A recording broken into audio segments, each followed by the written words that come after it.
മടങ്ങിയെത്തുമ്പോൾ Ranji trophy വാർത്തകളിലേക്കാണ് പോകുന്നത്. Ranji trophy ഫൈനലിൽ Keralam toss നേടി ബൌളിംഗ് തെരഞ്ഞെടുത്തു. 3 പേസർമാരുമായിട്ടാണ് കേരളം ഗ്രൗണ്ടിൽ ഇറങ്ങുന്നത്. കേരളം ടീമിൽ നിന്ന് വരുൺ നായനാർക്ക് പകരം ഫാസ്റ്റ് ബൌളർ ഏദൻ ആപ്പിൾടോം ടീമിൽ ഇടം നേടി. MS ഹരികൃഷ്ണനാണ് കൂടുതൽ വിവരങ്ങൾ നൽകുന്നത്.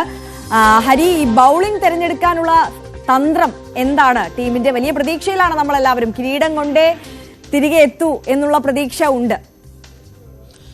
ആര്യ സൂചിപ്പിച്ചതുപോലെ തന്നെ കേരളം ടോസ് നേടി ബൗളിംഗ് തിരഞ്ഞെടുത്തിരിക്കുകയാണ്.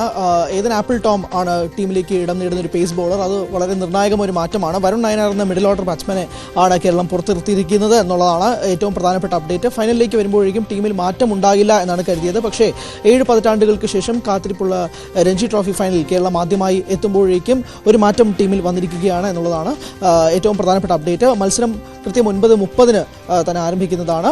വിദർഭ സ്റ്റേഡിയത്തിലാണ് മത്സരം. 2003 ശേഷം കേരളം വിദർഭ സ്റ്റേഡിയത്തിൽ ഒറ്റ മത്സരം പോലും പരാജയപ്പെട്ടിട്ടില്ല. ആ ഒരു കോൺഫിഡൻസോടുകൂടി തന്നെയാണ് കേരളം ഫൈനലിലേക്ക് കടക്കുകയും ചെയ്യുന്നത്. എന്തായാലും ഈ ഒരു മാറ്റം, പ്രത്യേകിച്ച് കേരളത്തിൽ ജയിച്ച ടീമുമായി തന്നെ മുന്നോട്ട് പോകുമെന്ന് കരുതിയിരുന്നെങ്കിൽ പോലും ഒരു പ്രധാനപ്പെട്ട മാറ്റം 3 പേസർമാരുമായിട്ടാണ് കേരളം ഇത്തവണ ഇറങ്ങുന്നത് എന്നുള്ള ഒരു നിർണായക നീക്കവും കൂടി കേരളം നടത്തിയിരിക്കുകയാണ്.